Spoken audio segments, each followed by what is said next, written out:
in Madison and in Jackson, you're Kubota dealer, the oldest Kubota dealer in the U.S., in fact. Means they've been doing it better, longer than anybody else right here at home at Divinity. The number to call, 897-1059. Call me on that number, 897-1059. All right. Text line PT for MSU says, flu is definitely going around. My little girl had it leading up to Christmas. You're right, PT, man. I'm so sorry about that. Bless her heart.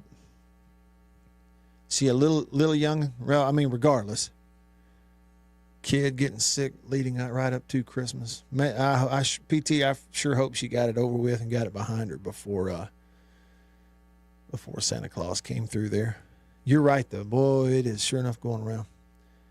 I mean, maybe it does it every year. And then it still shocks us, when we all get it. Nick texted the show. He said, same here. Took a Decadron shot on New Year's Eve, and it kept me up until 4 a.m. watching Die Hard 3 and eating chicken taquitos. Attaboy. Hey, Beaver, I got the soundboard back. Check it out.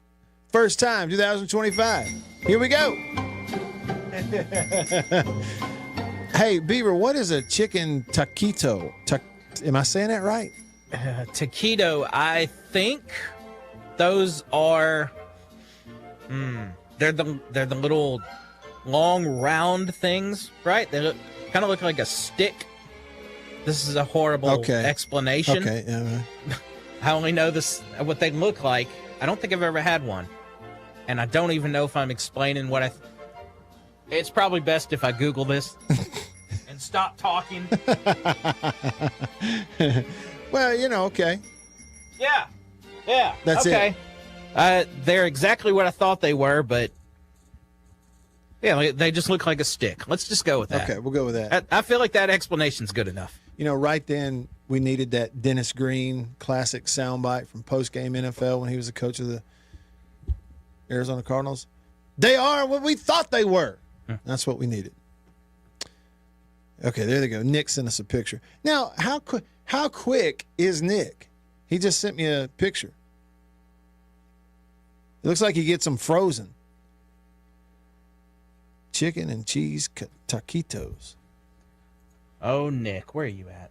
See him right there? Yeah. Look at him. Yep. That's them. That's it. Oh, Nick, speaking to you now, Nick. Next week is Nick's kind of weather. Oh, man, you're not kidding. Man, he's the one, he always comes in, I'd rather have 102 degrees and mosquitoes, which I still don't believe him. Well, hey, Nick, get ready for it. Suck it, because next week, polar vortex. Polar vortex. I'm looking here, Beav. Yeah, right now. Okay, today is what? Today is the 2nd. I'm looking at North Mississippi. Tonight, our low is 33. We had frost this morning. Tomorrow night, our low is 28. Now get this, Beav. They're saying in North Mississippi, Sunday night, overnight, we're going to get down to 30 degrees. But it's saying it's like 100% chance of rain all day, all evening on Sunday. So my question, with thunderstorms, like how are we going to have thunderstorms and lows that night of 30 degrees and there's water everywhere because it's raining all day and not have an issue and no snow flurries? I don't get what's going on here. Yeah, like for example here, we've got high 70 on Sunday. Whoa. And then fast forward to the next day, next Monday, high 39. I mean, how about that? Almost a 40-degree difference in the high temperatures from 12 hours earlier. That's and we know how it goes. We got the same thing we got last January. Ice. Yeah. Ice and misery on the roadways. That's what we get, and we shut it down. No, we're not going anywhere, man. Little bit of ice, staying at home. But how about this? How about this? Okay, we know this is coming. We know it's a chance. But, hey, it's Mississippi weather, so you can't tell anything from here on out. But how about we do this, Matt Wyatt, for a New Year's resolution? You people, all you people, your New Year's resolution, please make it that if this ice does come, don't go to the store and buy bread and milk. No. For the first time in your lives, realize that, hey, you know what? I don't just drastically need milk and bread. I'm not going to be iced in or snowed in for 4 months here. Right. And of all the things that are at the store, I mean, there are other things. There are other things other than milk and bread. I mean, that's the other thing with me too, Beaver, is the people that are in those situations, they fly out there and race in to grab up as much milk and bread as they can. Here's the thing, Beef. They don't eat that much, consume that much milk and bread normally. Right? Yeah. It's a little bit of it's a freak out move. And, you know, I don't know why I've never thought about this, but for some reason, I think I just now thought about this. Okay, so we're buying all the bread. You know, that's what we do. That's our standard go-to move. But so there's always a rush on bread. You go down the aisle, there's always a shortage of the bread. But go over to, like, the deli meat section. Yeah. There's never a shortage on meat. What are you putting on, or peanut butter or jelly? What are you putting on that bread that you're buying in bulk? Yeah, you're just eating bread. Just eating pieces of bread. Now, Beaver Chuck says on YouTube, which I got the audio fired back up and restarted the stream. Prattville Chuck said, yeah, when all else fails, reboot. He said, how am I supposed to make a milk sandwich if I don't have milk and bread? Prattville Chuck's a wise man, by the way, because that is my go-to phrase when something goes wrong is turn it off and turn it back on again. That's it. Same thing, reboot. Unplug it, wait 10 seconds, plug it back in. Reboot. Now, milk and steak, Beaver, that's, you know, that's different, right? Milk steak. Boiled over hard with the side of your finest jelly beans. Boiled over hard. Oh, Charlie. Oh, yeah. Hey, by the way, random. Next week, you just made me remember. Yeah. Next week is that It's Always Sunny Abbott Elementary crossover. Really? Do you know what I speak of? Mm-mm. What is it, like? It's a show? It's a special? So, have you seen the show Abbott Elementary? No, I haven't. Don't know about it. So, it's about a school named Abbott Elementary. Okay. It's in the Philadelphia area. Well, so next, they're doing 2 episodes coming up. One is going to be a crossover where the gang is all at the school with the people from Abbott Elementary. And there's going to be a second episode where the people from Abbott Elementary are all with the gang at the bar. Really? What in the world? When you say the people from Abbott Elementary, you mean surely you mean the teachers and the adults are going to the bar, not the kids, right? No. Well, you never know. Yeah. Well, with I would them, think you not. don't. Yeah, with them, you don't. Okay. Listen, there's your update. Maybe the entertainment's going to pick up a notch in 2025, according to Beaver. More of your texts coming up. Stick around. Inspired by I'm Eddie Chuck. Holcomb with Washington County Farm Bureau Insurance. I'm Scott Rainwater with Farm Bureau Insurance here in Washington County. I'm Blake Policini with Washington County Farm Bureau. I'm Brian Street with Farm Bureau Insurance in Washington County, and we are your home team. I think you know what time it is. It's time to eat. Country pleasing, jalapeno and cheddar, green onion. And no, it's not a grill, see that? But the fire is just about burnt down enough where it's time to put some of this on there. And the only decision when it comes to country pleasing sausage is which flavor, jalapeno and cheddar, or maybe green onion. Both. Break me off a piece of that. Look at that. You know what that is? That's real green onion. Like that monkey who set his tail on a railroad track. It won't be long now.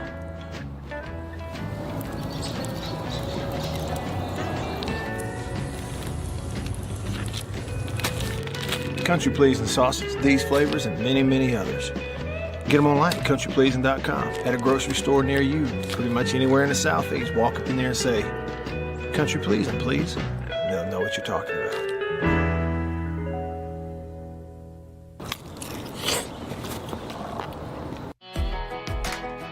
Grew up on a family farm out past Leland, just born and raised here in the Mississippi Delta. Never really thought about moving out. You know, it's where my roots are. Our family's a big sports family. It was 4 boys and 1 girl, and all 4 of us boys went and played ball at Delta Community College. My dad, he's always been honestly a role model of mine. He's farmed his whole life. We attend St. James Catholic Church in Leland, where we went to church my whole life, and then now continuing my family, me and my wife and my 3 kids. Being a Christian is everything for me and my family. Being born and raised here in this area, there's just something about this area. I mean, when you pull into it, you don't see a whole lot, but being born and raised here and the farm families and just the people that grew up here, the people that you see here, you see in the grocery store, you go to church with, small town community, you're gonna run into people that you know. It puts a smile on your face knowing that you know the people in your area, in your community. Get to know them as friends and now bring them in to my office here and creating that relationship, extending it on, getting them as insureds, as customers of mine, who I call friend. I'm Blake Policini with Washington County Farm Bureau, and we are the home team.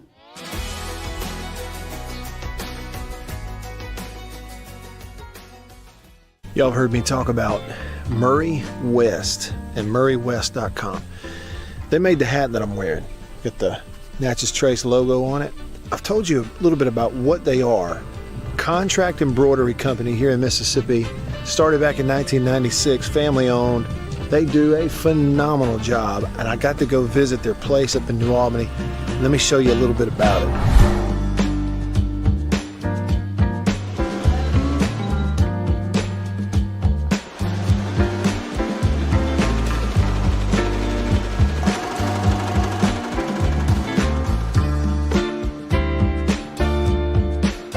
I say they do quality stuff.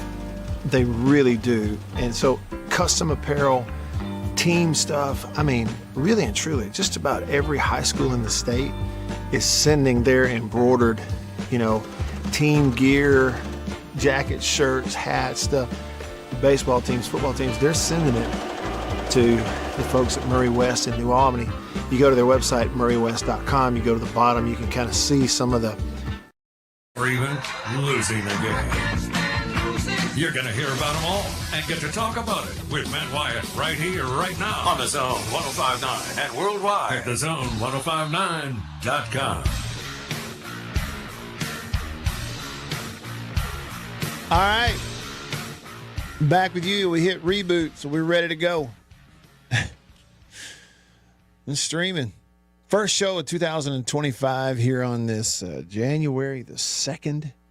I did find out, a little birdie told me, that of the shows later in the day here at the Zone, we are the first one to come back.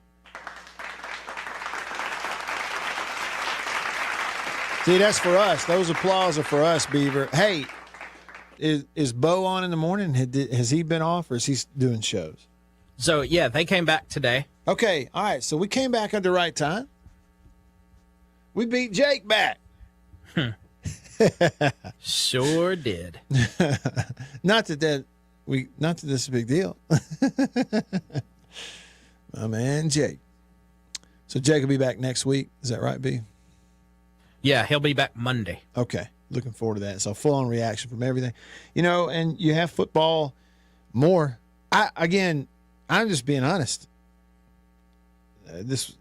recent years with work and everything else, life is not the kind where I get to sit and watch a lot of college football games. Certainly not on Saturdays. And so Christmas break, being at home, being sick, not able to really go and do anything. Man, I watched more college football on my television in the last couple of weeks, it seems like, than I did all year long combined.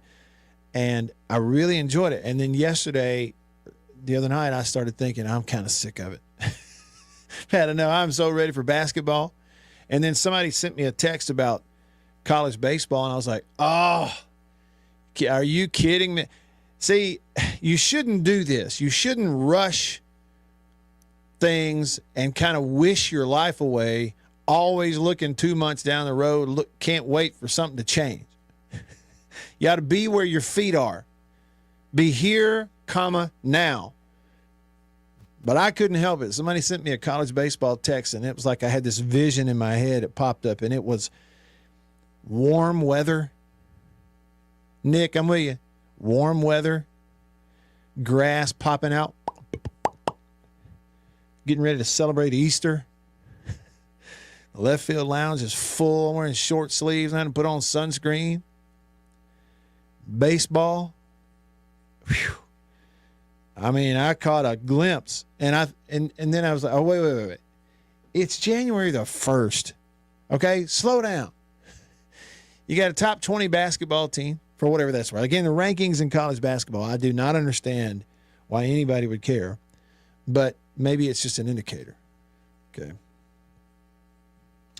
But anyhow, what happened was then yesterday I watched Texas and Arizona State, and it might have been the best game I watched all year long.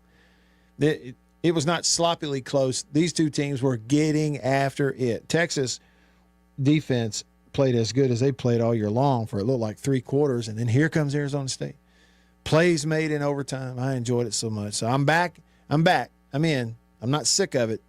And we got 2 games today by virtue of the terror attacks in New Orleans. They moved the Notre Dame and Georgia game back a day. And so we're going to have that one today. In fact, kicking off in New Orleans at 3. So you're going to have afternoon football in the Superdome between Georgia and Notre Dame. And then tonight you have the Gator Bowl that Ole Miss is playing, Ole Miss versus Duke. Man, I'm looking at this, and don't you think that's a great draw for Ole Miss? I know that prior to the Christmas break, I didn't spend a ton of time, talking about Ole Miss's bowl game, and I don't think most Ole Miss fans wanted to talk about it. That was the sense I got because, Ole Miss fans were disappointed to not be in the playoff. They're like, who cares? I don't care who it is. I don't want to talk about it. And they got a really good basketball team at Ole Miss too. But Ole Miss drew Duke, who is 9-3, but they're not ranked. They're coming out of the ACC, and the ACC teams have been downright awful during the bowl season in terms of whatever matchups they've had. Awful. And your ACC champion, Clemson, is 0-3 versus the SEC this year. And here's Duke. And so I was looking at it before I even looked up to see what their record was. The other day when I was like, wait a minute, Ole Miss drew Duke for their bowl? How did they get that? I mean, Alabama had to play Michigan for Pete's sake. I mean, South Carolina had to play a really good Illinois team. First of all, how did Ole Miss luck out and draw an ACC to any of them, an ACC team, let alone Duke? Because while they have similar records, okay, Ole Miss is 9-3, and so is Duke. Duke's 9-3. Well, let me tell you something. Duke's 9-3 is a lot different than Ole Miss's 9-3. That's the way it looks to me. And now, again, some of these SEC teams hadn't looked great either in their bowl games. And I guess the other 2 that were a part of the 9-3 group that everybody was lobbying should have been in the playoff lost. Bama loses, South Carolina loses, now Ole Miss. But Ole Miss playing Duke. And you look at what Duke did this year. They started the season 5-0. They beat Elon, Northwestern, UConn. That's a good win for them, 26-21 at home.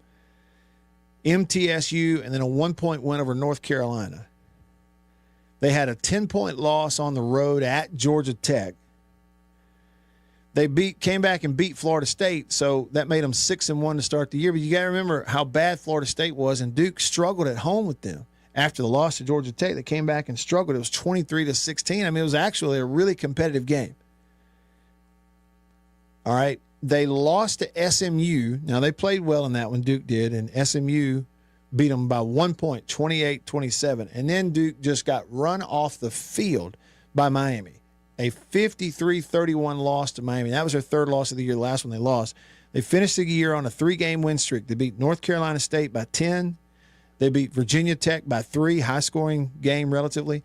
End of the year, they beat Wake Forest 23-17. And so that would be the one common opponent for the two teams would be Wake Forest. And that was a 6-point win for Duke, 23-17 over Wake Forest. You know, when Ole Miss played Wake Forest earlier in the year, they went down there and just waxed them, owned them, not even close, 40-6. To me, again, like,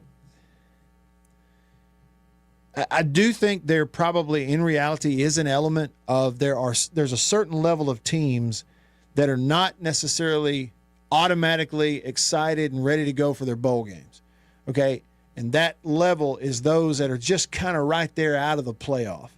12 teams in, and then this group that kind of felt like they should have been in, and it's like we got to pay all our players a little extra on their contract to get them to play the bowl game. Those are vulnerable, and the other two have been. But I mean, Duke's 9-3. It ain't even close to Ole Miss's 9-3. And if Ole Miss plays, it's like automatic win. It is. I'm just saying it. It is. I'll be really surprised if Duke wins a game. All right, before we run out of time here in the first hour of the show, Andre on line 1 of the Davini Equipment phone line. Happy New Year, Andre. How are you? I'm doing good. The same to you. Thank you. Now, you going to watch the Ole Miss Duke game tonight? Yeah, I'll watch it tonight. I'll try to. The question is, how many players are out for Ole Miss? Yeah. How many are there? Dart going to play tonight? Yeah, I think Dart's going to play. I know he declared he's going to go in the draft, but I think he's going to play. Yeah. Well, I think this is going to be the game. Do you remember LSU played Notre Dame in the bowl game? What now? Say that again? When Jamarcus Russell was on the team? I had forgotten that. I think that's going to be one of those games. You're going to see Jackson Dart. His draft stock going to go up about 10, 15 spots tonight because he's going to throw about 3 or 4 touchdowns on Duke. Yeah, that's what I think. That's the same thing that happened with DeMarcus Russell when they played no defense, Notre Dame. You might not remember that, but I do. See, I don't remember it. I had forgotten that. See, hey, and Andre, right. Andre, somebody just texted in and said Duke is down to their 3rd string quarterback, and that Ole Miss actually has not had a ton of opt-outs. So they'd had 2, but not a ton. Oh, okay. Look for a basketball score tonight. Okay. I'm gonna put it out there now. Ole Miss 48, Duke 10. Yeah, I'm with you. I'm with you. That's what it sounds like to me. It'll be about like when they played Wake Forest. And yes, sir. Yes, sir. Yep. Well, before I get off here, I know you don't watch a lot of Mississippi sports.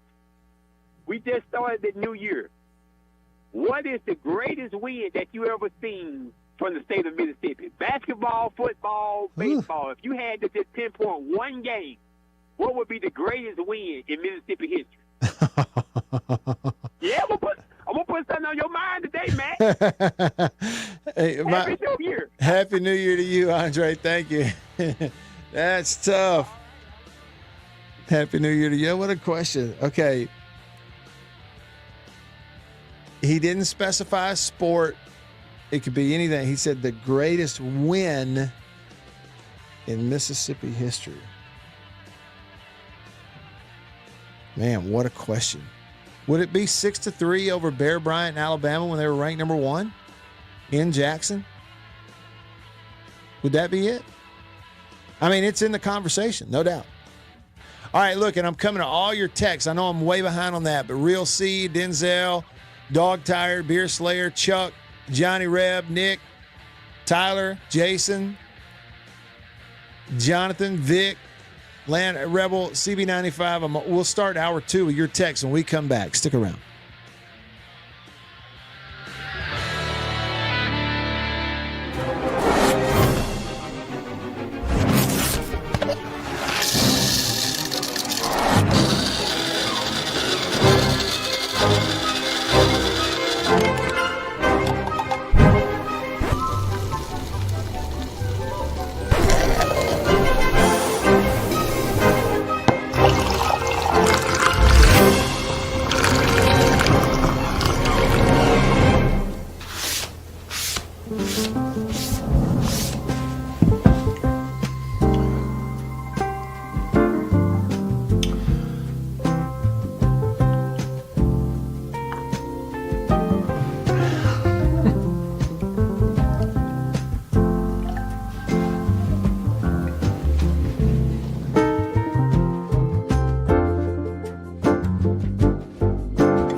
I was born and raised in Greenville. I've always called Greenville home.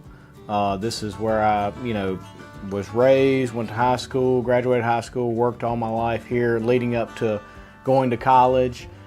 So even when I moved from Greenville, I always told people, they asked me where you're from, I always said I'm from Greenville. I have mother, father, brother, niece, aunt, all live here in Greenville. So this is home. This is where I, live, and I've just always called it home. Small town, I feel like I could walk in any place tomorrow and know 2 to 3 people in there. It's small town. Someone's on the side of the road broken down, hey, you need a boost, flat tire, you need help changing it. That's just kind of, what I love about this area, the blues and the food and everything that comes along with the Mississippi Delta that I love. I tell people all the time, my business cards have my cell phone number on them for a reason. Insurance doesn't happen from 8 to 5. When you need me, it's going to be after 5. It hardly ever happens where you have a wreck, get pulled over, need an insurance card, wind blows, shingles off your roof. All these things happen, and it's typically after 5. And so the ability for someone to call me, get in contact with me, text me, ask me a question, and that's what it's about to me, is helping the people that we serve, is taking care of people, and them knowing that they can count on me whenever they need me.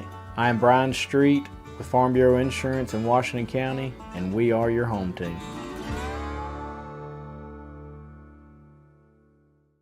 Y'all have heard me talk about Murray West and MurrayWest.com. They made the hat that I'm wearing. Got the Natchez Trace logo on it. I've told you a little bit about what they are. Contract embroidery company here in Mississippi. Started back in 1996, family owned. They do a phenomenal job, and I got to go visit their place up in New Albany. Let me show you a little bit about it.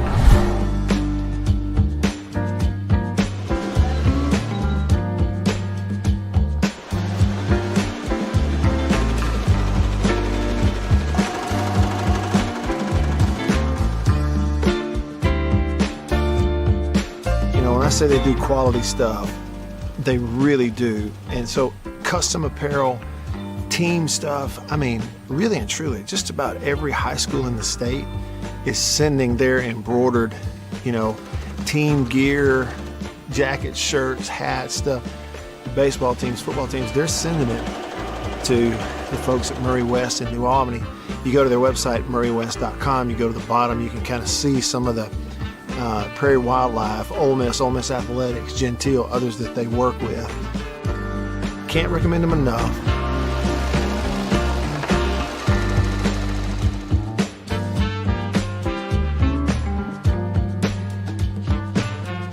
If you need your logo printed, embroidered, sewn on to anything, custom apparel and other stuff, make sure you go there. Murray West, you can find them online.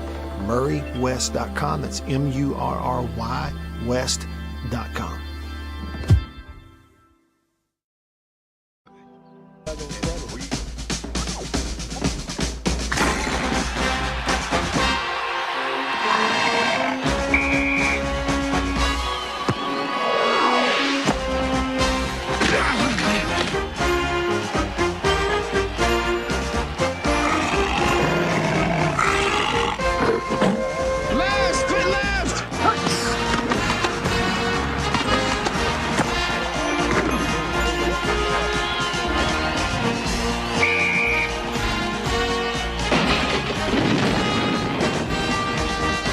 Today's game from Tuscaloosa, Alabama.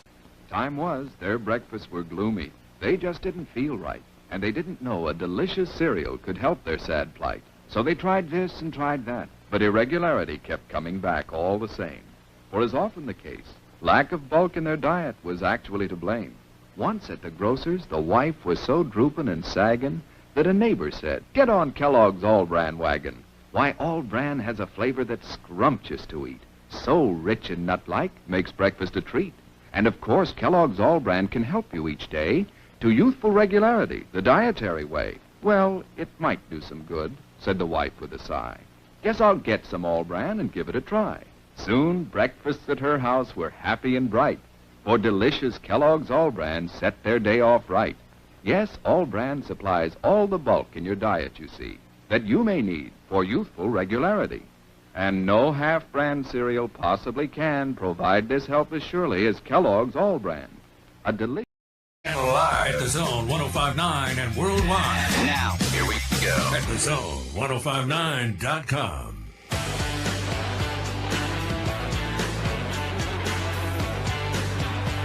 All right, here we go. Hour 2 of the show.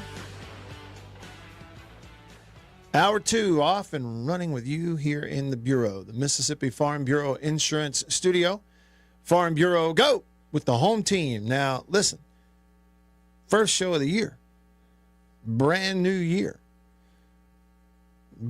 brand new hour, but we got some stuff to get to from hour 1. Bunch of texts I got from y'all, and I appreciate it. I got behind there talking about some other stuff, so that's fine. And Andre did bring up a question that, you know, seems like a big, broad question. Then you start thinking, trying to honestly answer it. It's kind of tough. His question was, what is the greatest win in Mississippi history? So he didn't specify a school. He didn't specify a sport, just a win. And the only qualifier is Mississippi. What's the greatest win in Mississippi history? Interesting question. So wherever you want to go. Hey, and live stream's up and going. Hey to you. If you're on YouTube, Facebook, X, formerly Twitter, feel free to drop a comment. Just post it. Comment pops up in this nice, neat order here on the screen, and we can then pop it up on the screen where everybody else can see it. We were talking about bread and milk earlier when we get that cold weather next week. Don on Facebook reminded us, don't forget the toilet paper. Make a run. We're going to make a run on toilet paper. Only the necessities, right? Chuck commented on YouTube. He said teams are going to have to start adding an obligation to play the entire season to these NIL deals, which honestly, Chuck, I think there's already some of that out there. I think you already have some of that, you know, whether the contractual pay for play stuff is quote unquote, you know, allowable by the rules. Nobody really cares about the idea of NCAA rules. They're not enforcing anything anymore anyway. And so I think there are some contractual agreements that on the front end of it, the schools and the collectives said, oh, by the way, part of this is you're agreeing to whatever the bowl game is, play it. So, I don't know how you can, certainly with upperclassmen who, may have a shot at the NFL, I don't know how you can dictate that. And I don't know how many have agreed to it, but I think that is out there is all I'm saying. All right, so let's pick it up here. On the text line, a country-pleasing text line. It's one of a few ways to be a part of the show. Text me at this number, 885-3776. Got it? 601 number, 885-3776. Another good way to remember that is 885-ESPN. Just text that number, it'll get here. All right. Denzel texted the show. He said, I don't think we fully understand what targeting is. But that hit on the Arizona State wide receiver wasn't targeting. Denzel says it wasn't targeting. The hit late in the game, Arizona State receiver, Texas safety coming downhill, ball thrown to the defenseless receiver. Denzel, here's what I would say, Denzel. I'm going to frame it this way and see if any of these, and I'll pause each time and see if any of these you would disagree with. Okay, ball thrown to a defenseless receiver. Okay, He had no way to protect himself while catching the ball from the, okay.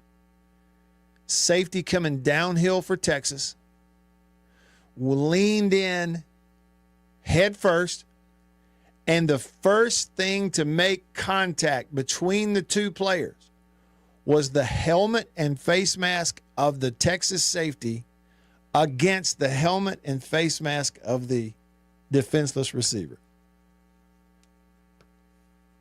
See, Denzel, here's the deal. All those things were true. Is there anything that the safety for Texas could do? Well, not much. Like, he could really go out of his way to try to keep his head up out of there, but then you're at the risk of not making the tackle. And he's trying to not just make the tackle, but break up the play. Okay, I get all that, but what I'm saying is, if you read the rule, I read the rule. At every turn, that play satisfies the language they have written. I'm not arguing about the validity of the rule. That's a whole different conversation. I'm saying according to the language they have written, it satisfied everything. Now, the only thing you might debate is, did he launch, at the head and neck area of the receiver? Well, the thing is, he doesn't have to launch because he's running full speed downhill and leans in and goes in head first. And again, here's the point. Receiver couldn't defend himself, and the defender, the first things to make contact was the helmet and face mask of the defender in the ear hole of the receiver. You go back and you can't argue that. It's just the truth. Therefore, according to how they've written this rule, it satisfies targeting. They didn't call it, so according to the rule, they got it wrong. Now, earlier in the game, they also got it wrong. When a ball is thrown up the field, it was intercepted by the Arizona State trailing corner, but the safety against a defenseless receiver for Texas who couldn't defend himself went head first, square into the ear hole of the Texas receiver. The first thing to make contact between the two players, they said, I think got him with his body. I'm like, what are y'all looking at? Because if you slow it down frame for frame, and I'm a video guy, so that's how I'm thinking about it. If you stop it frame for frame, you will come to a frame where there's nothing about the two players touching each other except one helmet against the other one. How can you say it's not helmet to helmet or leading with the crown when the first thing to touch are the two helmets? That's all I'm saying, is they didn't call it according to the rule. Now, is that how we want it? Okay, whatever. They let it go on one side. It was targeting. They didn't call it on Arizona State. And then they let it go later on the other side. It was targeting. They didn't call it on Texas. Those are different debates. Whether or not those officials applied the language that their people have written about targeting, there's no argument. They didn't apply it. They just didn't call it. Real C. Country Pleasing text line says, Happy New Year, Matt and the Wyatts. Hashtag Doc skipping ain't easy. Real C, Happy New Year to you too, man. And thank you. And listen, how do they do that? How do these guys on YouTube and on TikTok and on Instagram, how do they take a bait casting reel with like a swim bait or a floating worm or something? And how do they little 360 half circle, little underhand cast and skip that thing under a boat dock and don't backlash that bait casting reel? How do they do it? I'm scared to even try it. I'm scared. Beer Slayer texted the show and said, and also on that 4th and 13 play in the Texas-Arizona State game. That was like the 3rd and Grantham play from the MSU-Bama game in 2017. Well, Beer Slayer, here's the thing, though. I talked about it earlier. I know I'm playing catch-up here. I promise I'm coming to all your texts. Beer Slayer, it wasn't like 3rd and Grantham from the Alabama game in 2017 because, as I explained, Arizona State didn't blitz. They showed blitz. They didn't blitz. Hey, and really, Beer Slayer, you'll enjoy this. Go watch it. It's the exact play we're talking about. Go watch the video I told you about. I posted it earlier today. Now it's a little longer, like 5 minutes, whatever it is. But it's on Twitter. It's on my Facebook page. It's on my YouTube channel as well. And it's no frills. It's like just real. I just took the telestrator and drew it up. You can see what Arizona State did. Pre-snap, they showed blitz, right? They all walked down. They got 7 on the line of scrimmage. 2 have walked over the center because they split their front. Down came the nickel safety and the backside linebackers coming off the short side of the field. They're all up there. Here comes 7. He checks the protection to 7-man protect. 5 linemen, a tight end, and a back. That's 7 on 7. But then when they snapped the ball, Arizona State bailed out of it. They didn't stay with blitz. They didn't actually play man-to-man coverage and give him a one-on-one. They bailed out of it and played some funky zone where they tried to match up the corner with the one receiver into the boundary, just basically let him match up with him. But on the wide side of the field, it's 2 deep over 2 underneath because they had such a numbers advantage. It's really like a 3-over-2 thing from a coverage deal, like a cloud coverage. Well, they had an extra defender underneath. So the fact that he threw a touchdown on that play still is inexcusable for Arizona State. You can't let them get behind you. But they didn't blitz. It wasn't like 3rd and Grantham 2017 State versus Bama. They did blitz. Gave them a one-on-one, and it hit it. This, they just showed blitz. They didn't actually blitz. Johnny Reb texted the show and said, "Hey, Matt, where were y'all in that C-Spire commercial? Wondering where that stream is that you're standing by." Oh, man. Johnny, and this is right up Jason's alley because I'm gonna read Jason's text from Flagstaff, Arizona. Now, he's just living in Arizona, but that's where he's from. Jason in Flagstaff's granddad used to run that state park. It's Tishomingo State Park. And Johnny, if you ever get a chance to go, you haven't been, go to Tishomingo State Park. Okay, and right at the entrance is a little guardhouse where you get your pass or whatever. But before you drive up into the park, get out of the car, walk down the hill, right by the entrance where they have the little big, or not little, but the big statue, like ceramic bear statue out there. Go down the hill, and that creek and that stream's right there by the guardhouse. It is gorgeous. Now, when we were there filming the commercial, it was 100 degrees in the shade. And the 2 people in this world who I have encountered in my, nearly 50 years of life who hate the heat the most are my wife and my daughter. And we filmed a commercial, and no joke, the high that day was like 104.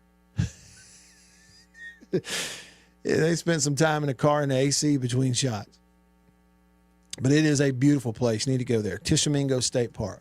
I'm telling you, okay, I know, look, I sound like a politician. You're going to, like, Matt's a shill for the state parks. Listen to me. I'm telling you, the most underrated, underappreciated things to see and places to spend time in Mississippi are the Mississippi State Parks. They are great.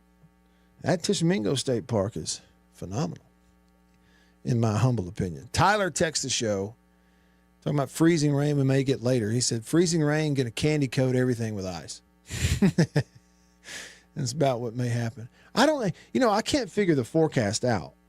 Like I say, like this weekend in North Mississippi on Sunday, they're saying it's going to rain all day, morning, noon, night, with a high in the 50s. They're saying that night it's getting down to 30, which is below freezing. Yet they're saying the air's not going to be cold enough to get any freezing precip. So what does that mean? We're just going to have frozen water standing everywhere on Monday morning? I don't know. So the forecast is odd to me. I can't quite figure it out. Maybe they don't know. St. Louis Vic, he texted the show. He said, Happy New Year's, guys. Matt, for some reason, when you said that you'd be back after the new year, I was thinking on Monday. Glad to hear you, though. He says, yeah, those old Buckeyes took them boys from Northwest behind the woodshed. Also, I'm not looking forward to the projected potentially several feet of snow for our area, depending on the track, of course. Have a great evening. Well, Vic, thank you. Yeah, Ohio State absolutely demolished Oregon yesterday. No, I mean, it's 31-0 at halftime? It's ridiculous. I wanted to watch a ball game. But, yeah, we shouldn't complain about cold when Vic's going to have to shovel 3 feet of snow out of his driveway to get to work in the morning. Jonathan texts the show. What's up? He says, my wife got a laugh out of me during the Texas game. Said, I stopped watching because it was going to be a blowout. Went outside to do some yard work. Hour later so, checked the score. Wife said, I watched you check your phone, turn the blower off, and walk straight to the TV. Had to use a flashlight to get the blower out of the yard later that night. I'm telling you, man. It was one of the best games I've seen in a long time. CB95, what's up? Happy New Year to you, CB. He says, what happened to Bama? He says, although I'm a State fan, Bama disappointed me as a fan of the SEC. It looked like the same team that played Oklahoma, underestimating the opponent, I think. CB, let me tell you what a big part of their issue is. And, you know, I'm debating right now whether putting this on, you know, like a film study and posting it or not for 2 reasons. One, it takes a lot of time to do those things. But 2, I never want to put something out there that's like me picking on somebody or being overly negative about one particular player. I don't want to do that because, frankly, you know, when I was a player, yeah, so I know what I'm looking at. But when I was a player, a good portion of the time, I stunk, okay? I'm glad there was no YouTube and Twitter when I was playing at times, okay? I'm fortunate in that way. So I don't know that I necessarily feel like I have the right to come down hard on one particular player, but most of their issues are they have a quarterback who is unbelievably physically talented and gifted, but he doesn't know what he's seeing about half the time. And in the pass game, he is confused majorly a lot. And it has kept their offense from being able to find any sort of sync. Okay, especially with certain matchups. Like when they've had matchups where they couldn't run the ball well enough against somebody consistently enough to get people out of zone coverage and moved up into the box to give them one-on-ones to then shoot it down the field. Well, then they've really struggled. And like the other day against Michigan is able to physically at the line of scrimmage do a good enough job one-on-one against the offensive line for Alabama where they can put people in coverage. And Milroe they have not developed him to a point where he understands how to read and throw the thing against the zone coverage he's seeing. There's a whole lot of hesitation. He's scared to death to let it go at times. I can see it with him because I kind of know what it feels like. Doesn't know exactly which defender he's reading at times. A lot of times when guys are open and the ball should be out against zone coverage, he's still got it in his hand. There's a delay there. There's a hang up. And it's all because if I were to sum it up, he's way too often, he's in a mindset of, I need to see the guy open before I'm going to let this thing go. And my fallback is I'm going to run. Well, he is unbelievably fast. But the crazy thing about it is he's not like, you wouldn't call him a great scrambler. You know, there's a lot of times when there are players who are not nearly as fast as him, they catch him. They run him down. You're like, how? So there's just a disconnect there. I don't think it's some inability to throw the ball. He can. There ain't nothing physical that he lacks. When I watch him, I see what's happening. They have gotten him in a mode, and this is bad from a coaching standpoint. I said, so much of this is coaching. They've gotten him in a mode where he will not let the ball go a lot of times until he sees the guy open. By that time, it's too late. If you're waiting to see a guy out of the break, to see the guy come open against zone and stand there and wait on you, it's way too late. Ball's got to be out way earlier than that. Look at Quinn Ewers for Texas throwing that touchdown pass on 4th and 13 yesterday. Go watch that video. The reason it's a touchdown, it was an underthrow. It wasn't actually a great throw. It was actually a little bit of an underthrow. If Quinn Ewers waited a half second longer to throw that ball, it might be a pass breakup, and it's certainly a bang-bang play in the end zone. That's how fast it's happening. But because he let the ball go super on time and actually slightly early, even though it's an underthrow, it's a touchdown. It's the opposite of what's going on with Milroe. Now, yeah, and they've had big play after big play after big play throwing a ball deep down the field, Milroe has this year, to Ryan Williams and others. But think about those plays for a minute. What have they looked like? Have they looked like timing throws down the field?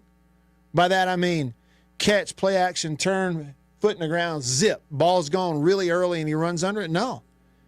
A lot of those plays they're late in the play. They're off schedule. He escapes, they turn a short route into a deep one, throw it up the field. Or wait, throw it late and go get it if you're the receiver. They have a timing issue in their pass game at Alabama. And the biggest issue is your quarterback does not trust what he's seeing. He's not sure in what he's reading. And he needs to see everything open before he'll let it go. Well, it's too late. And to his credit, I mean, he's a good enough athlete. He'll extend play sometimes, and at other times his arm is so strong, he'll still get it in there and it's maybe a catch. All right, Jason in Flagstaff says, regarding the greatest win in Mississippi history, I was wondering about the 6-3 game John Bond and them beat Bear Bryant in Alabama in Jackson when Alabama was ranked number 1 in the country. But that was a regular season game. Jason brings up the Mississippi State women beating UConn in the Final Four. He said that had to be on the short list. He said because, UConn hadn't lost a game in like 3 years before that. And including they had beat State by 60 points like the year before. He said that's something they make movies out of. So that one's up there. That was a Final Four deal. The 6-3 game was a regular season deal. What was Georgia ranked this year when Ole Miss beat them? Oh, see, they weren't ranked number 1, were they? Or were they? Were they? See, that's a regular season deal too. And I'm trying to think, Ole Miss basketball, you think about baseball. With baseball, it's hard to come up with just one win that is at the top of all that. It's a really interesting question. All right. Stick around. Inspired by Chuck. I like adventure.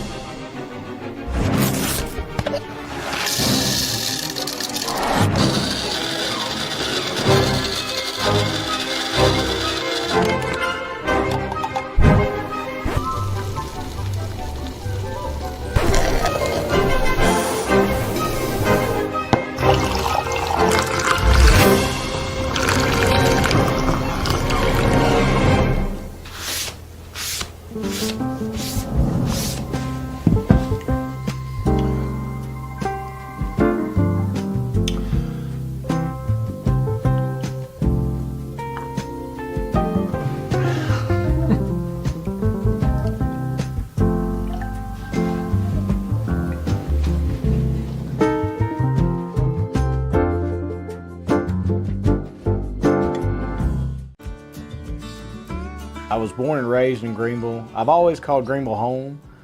This is where I, was raised, went to high school, graduated high school, worked all my life here leading up to going to college. So even when I moved from Greenville, I always told people, they asked me where you're from, I always said I'm from Greenville. I have mother, father, brother, niece, aunt, all live here in Greenville. So this is home. This is where I, live, and I've just always called it home. Small town, I feel like I could walk in any place tomorrow and know 2 to 3 people in there. It's small town. Someone's on the side of the road broken down, hey, you need a boost, flat tire, you need help changing it. That's just kind of you know, what I love about this area, the blues and the food and everything that comes along with the Mississippi Delta that I love. You know, I tell people all the time, my business cards have my cell phone number on them for a reason. Insurance doesn't happen from 8 to 5. You know, when you need me, it's going to be after 5. It hardly ever happens where you have a wreck, you know, get pulled over, you know, need an insurance card, wind blows, you know, shingles off your roof. All these things happen, and it's typically after 5. And so the ability for someone to call me, get in contact with me, text me, ask me a question, and that's what it's about to me, is helping the people that we serve, is taking care of people, and them knowing that they can count on me whenever they need me. I am Brian Street with Farm Bureau Insurance in Washington County, and we are your home team. Y'all have heard me talk about Murray West and MurrayWest.com. They made the hat that I'm wearing. Got the Natchez Trace logo on it. I've told you a little bit about what they are. Contract embroidery company here in Mississippi. Started back in 1996, family owned. They do a phenomenal job, and I got to go visit their place up in New Albany. Let me show you a little bit about it.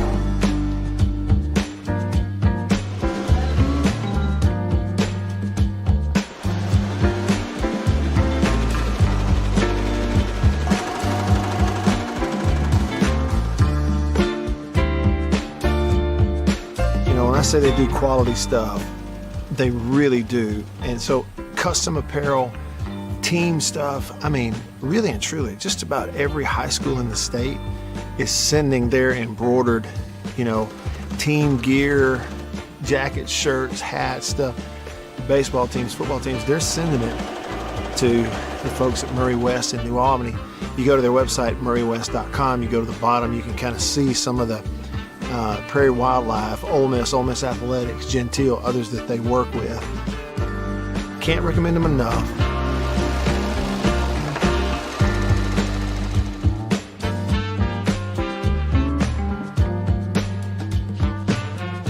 If you need your logo printed in .com.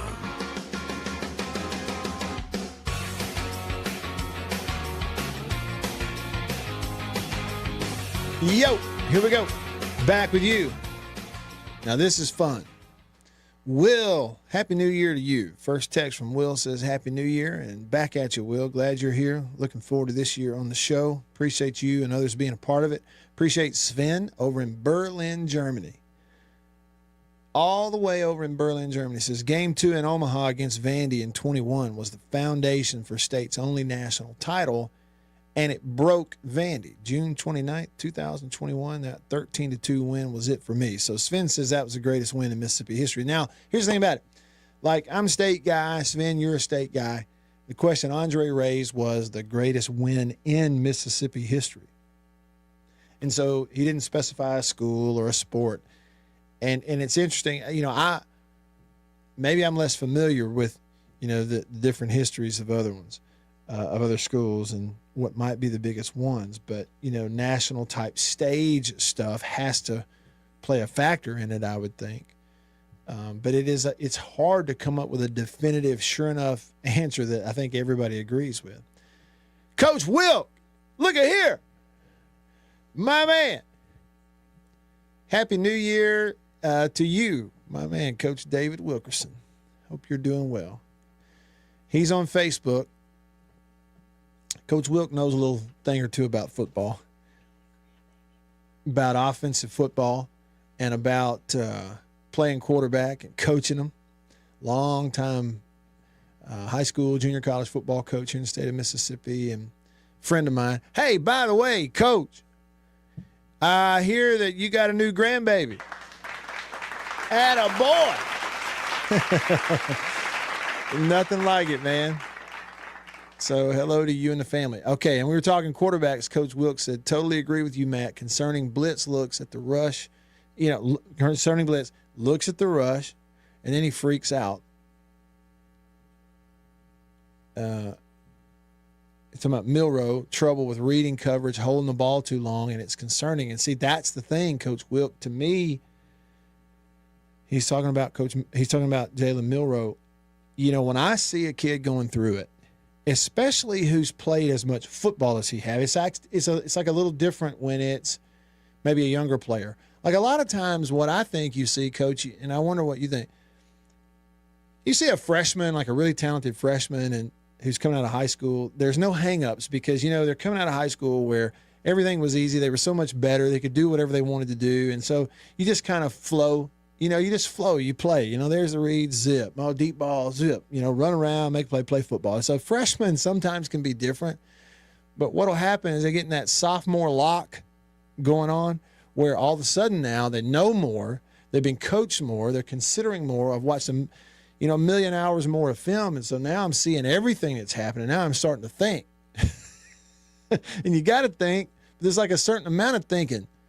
And these guys start thinking too much because they're trying to be too much and trying to, before you know it, the more you know and the more you're seeing, you're in your own head almost without even realizing it. You're the one making it more complicated than it has to be. And so you're trying to see blitz and you don't trust this guy. Now, you're reading the whole field instead of half of it. And all of a sudden that trigger's not getting pulled. You're not flowing. It's just, I got to see it. And now I look at the rush and I'm real fast. I'm going to outrun them. Well, no, you're not. They fast too, and now I'm throwing flat curl and I want to see him come out of the break. And before I let it go, it's too late. No. Defender goes to the flat, zip, put it in there. If he's not there and doesn't catch it, we'll talk about it, but trust him. That's what I'm saying. Same thing you're saying. Like holding on to the ball. You think you're reading it. You're not really. You're just holding it. You want to see it. You're not reading it. You want to see it first. What would be good for him, Coach Wilt? To get all those tapes of Tua playing at Alabama and just watch those until he can see them with his eyes closed. Honestly, that might be one of the many things you might try with a guy who has gotten locked down and he's holding the ball. He's not reading it. He wants to see things open before he throws it and he's locking up. Is show him Tua when he was at Alabama. Because I don't know that anybody anticipated throws better and faster and quicker and more consistently than he did. Man, he would let that thing go. Good to hear from you, Coach. Hope to get to see you soon. Andre in Jackson said Jackson State baseball over number 1 ranked Louisiana. Yes, in the tournament. I remember that. At Louisiana in the regional, right? Dog Tired in Florence says on that Johnny Cash vinyl album song, Ringing Bells for Jim, he said is the best and most powerful song that is never played. It's about a man dying and his family praying for him.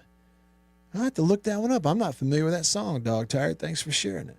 Johnny Cash, Ringing Bells for Jim. I'm going to have to check that one out. Didn't know about it.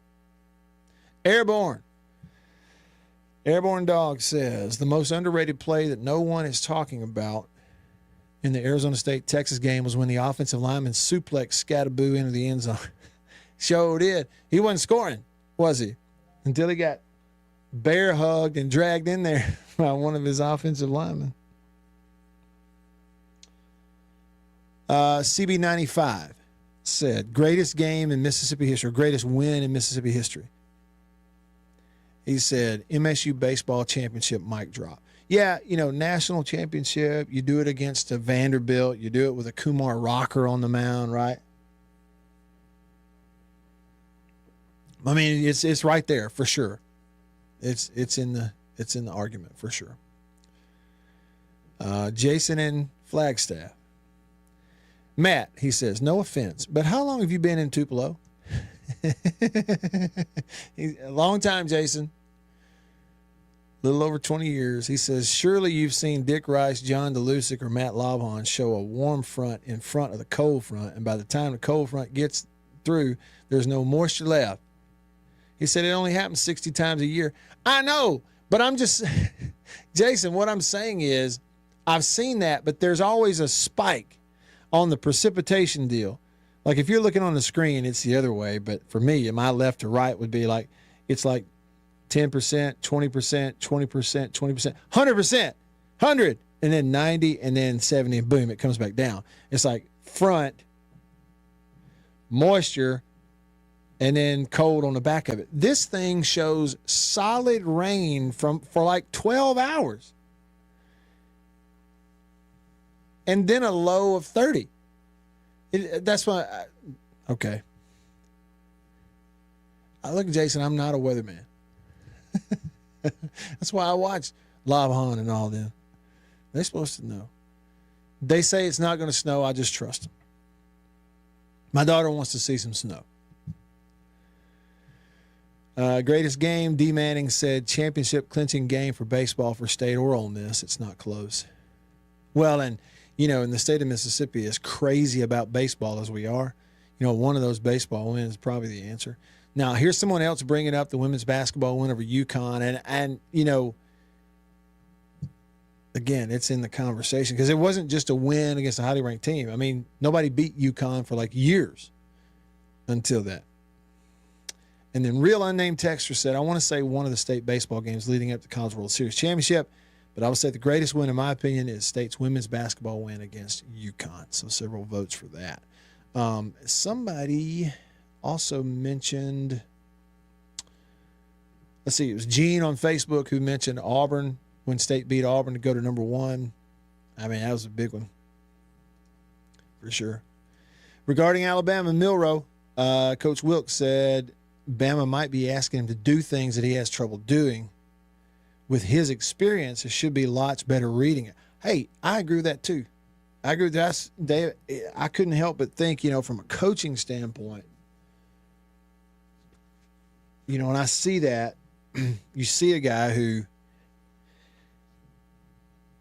you know, for whatever reason, you got a guy like that in games who doesn't know what he's looking at and is not comfortable with how to process it within the timing of the play. That's what that is. And as a coach, like if you're the coach or if I'm the coach, we naturally going to take some responsibility of that going, man, that's my bad. You know, if you aren't comfortable reading that, you don't know how to read that or how to process that, that's on me. Okay. Well, why? What? Right? I'm with you. It makes you wonder, doesn't it?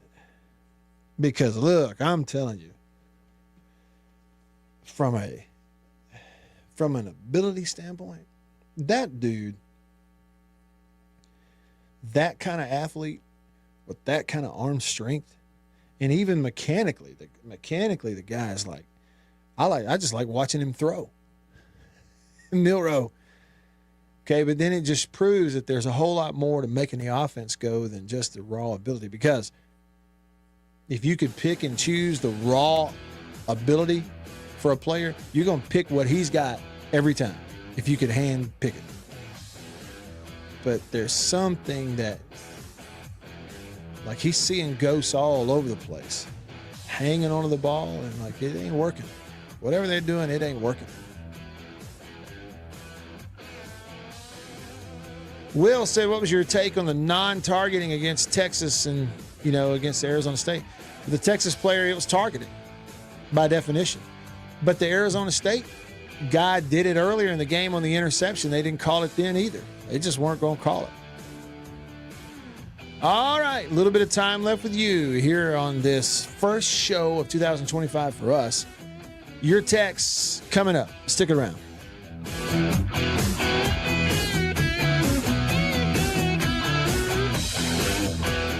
I'm Eddie Holcomb with Washington County Farm Bureau Insurance. I'm Scott Rainwater with Farm Bureau Insurance here in Washington County. I'm Blake Policini with Washington County Farm Bureau. I'm Brian Street with Farm Bureau Insurance in Washington County, and we are your home team. I think you know what time it is. It's time to eat. Country pleasing, jalapeno and cheddar, green onion. And no, it's not a grill, see that?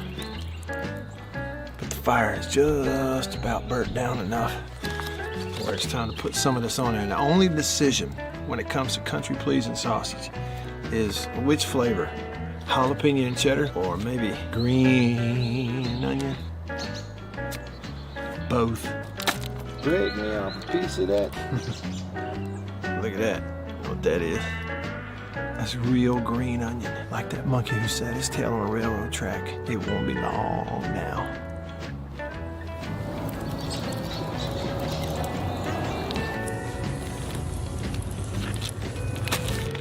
Country Pleasing sausage, these flavors, and many, many others. Get them online at countrypleasing.com. At a grocery store near you, pretty much anywhere in the Southeast. Walk up in there and say, Country Pleasing, please. They'll know what you're talking about.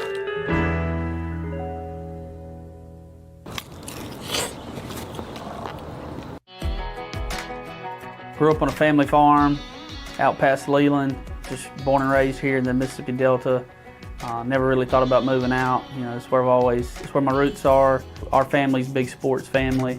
It's 4 boys and 1 girl, and all 4 of us boys went and played ball at Delta Community College. My dad, he's always been honestly a role model of mine. He's farmed his whole life. We attend St. James Catholic Church in Leland, where we went to church my whole life, and then now continuing my family, me and my wife and my 3 kids. Being a Christian is everything for me and my family. Being born and raised here in this area, there's just something about this area. I mean, when you pull into it, you don't see a whole lot, but being born and raised here in the farm families and just the people that grew up here, the people that you see here, you see in the grocery store, you go to church with, small town community, you're gonna run into people that you know. It puts a smile on your face knowing that you know the people in your area, in your community. Get to know them as friends and now bring them in to my office here and creating that relationship, extending it on, getting them as insureds, as customers of mine, who I call friends. I'm Blake Policini with Washington County Farm Bureau, and we are the home team.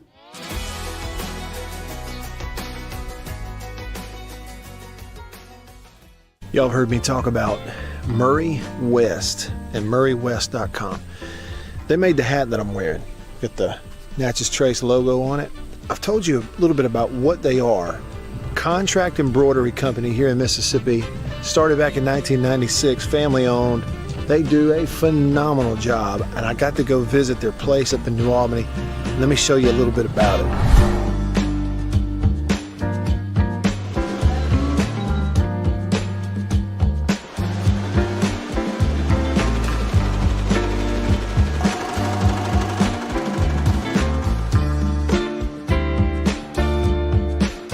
I say they do quality stuff, they really do. And so custom apparel, team stuff, I mean, really and truly, just about every high school in the state is sending their embroidered, team gear, jackets, shirts, hats, stuff.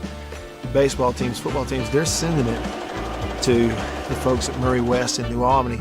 You go to their website, murraywest.com, you go to the bottom, you can kind of see some of the Prairie Wildlife, Ole Miss Athletics, Gentile, others that they work. And what you think right now on the Zone 1059 and worldwide at thezone1059.com.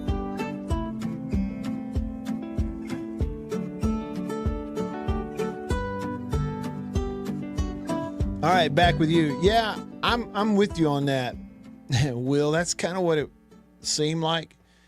Will on YouTube says the refs trying to be consistent with their calling of the game versus being consistent with what the rule book says.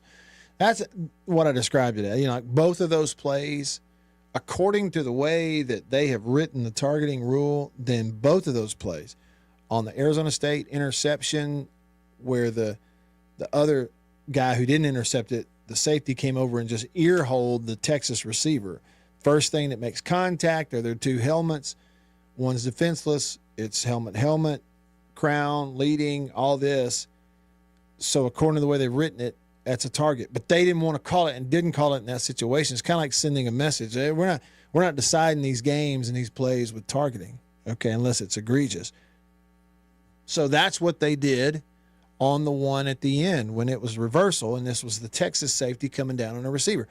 Well, again, like guy couldn't defend himself, so defenseless, right?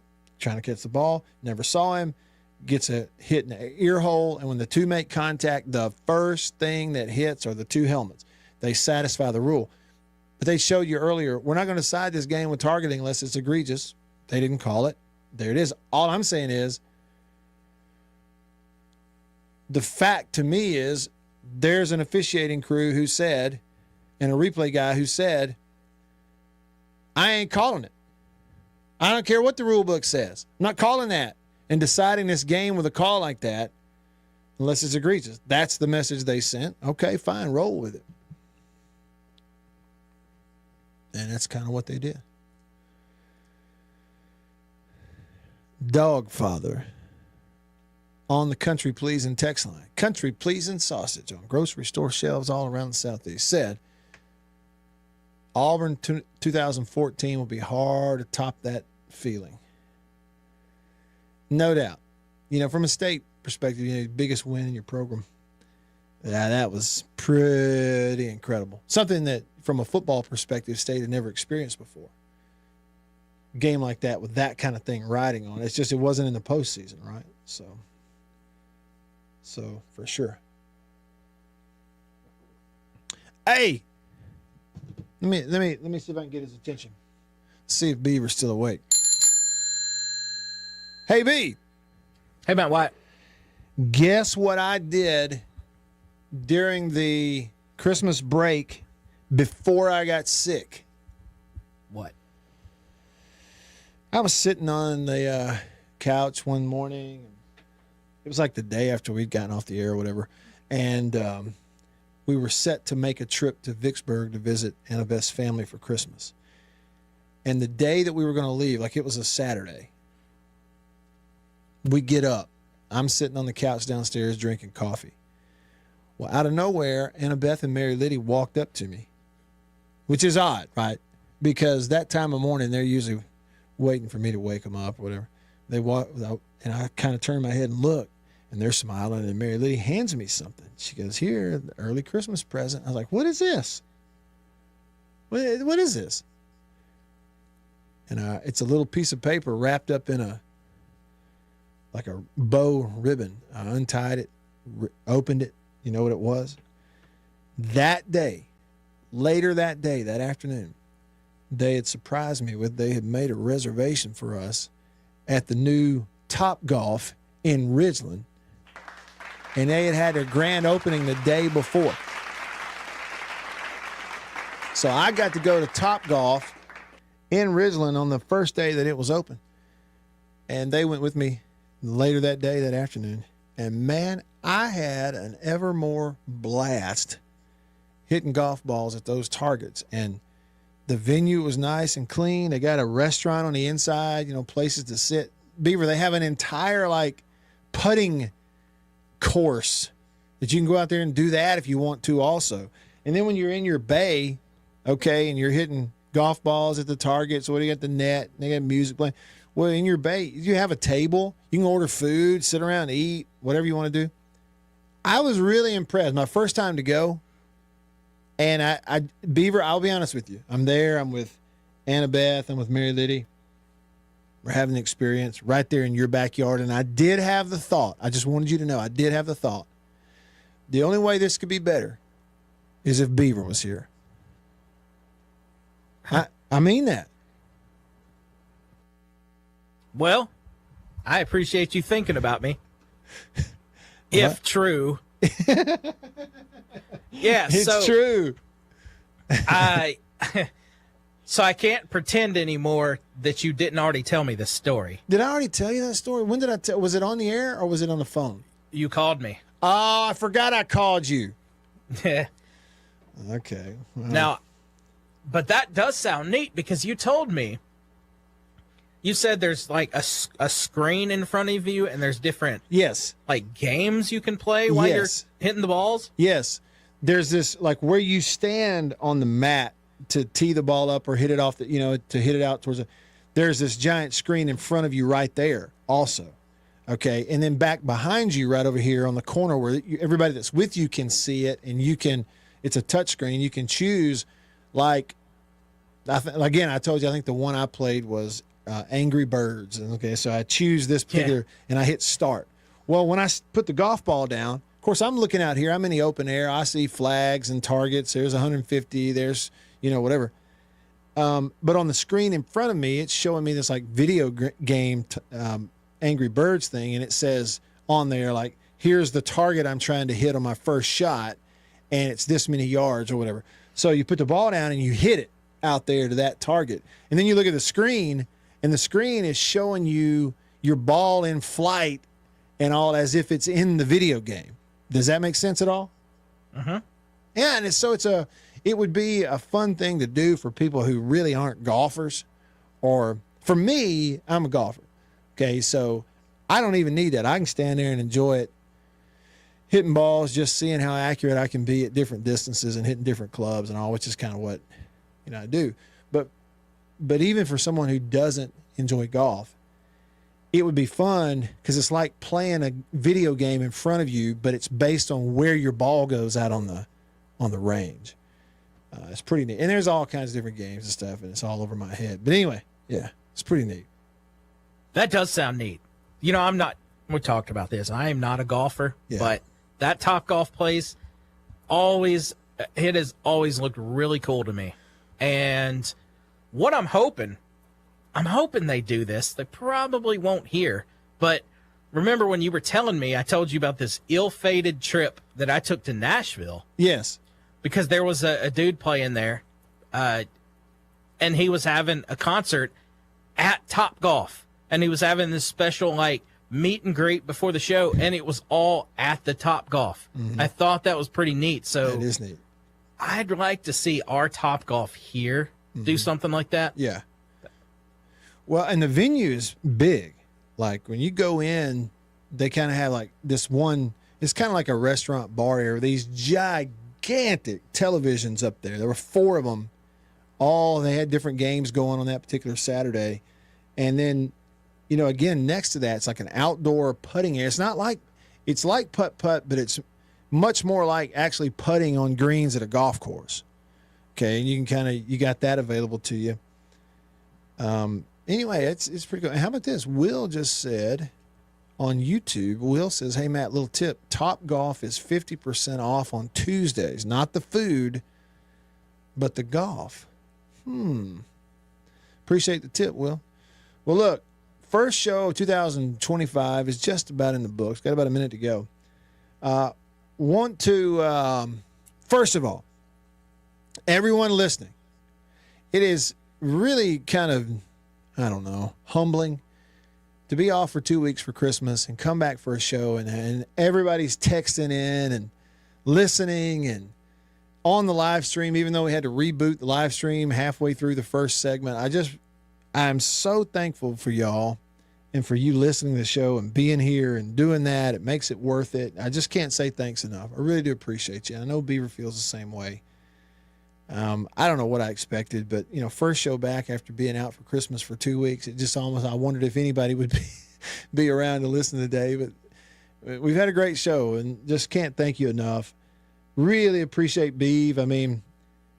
Jake's back next week, so Beav's in the studio, in the Farm Bureau Insurance studio today at the home studios just because of me and this show. And same thing tomorrow. And so big old thanks to Beaver and appreciate, how dependable he is. And listen, for our sponsors on the show, here we go into 2025, another year with people supporting us here and kind of giving us all this opportunity. You as a listener, me as a host, Beaver as a producer, we're all together. And we have the opportunity because of folks like Farm Bureau Insurance in Mississippi and local agents, C-Spire, Country Pleasing Sausage, Davini Equipment, High Point Roasters Coffee. And if y'all will, look me up on Facebook. I'm just Radio Wyatt. And I posted some thank you videos and Happy New Year videos to our sponsors. I know you as a listener appreciate them too. Go to the Facebook page, facebook.com/Radio Wyatt, and share those videos as well. And maybe tag those sponsors and let them know you appreciate them. I will really appreciate it if you'll do that. I know they will too. All right. No obligation. Just asking if you have time to maybe consider doing that. Appreciate y'all so much. Thanks to B for all of us here on the show. We're going to do it again tomorrow in the Farm Bureau Insurance Studio. Same time, same place. See you tomorrow. See ya.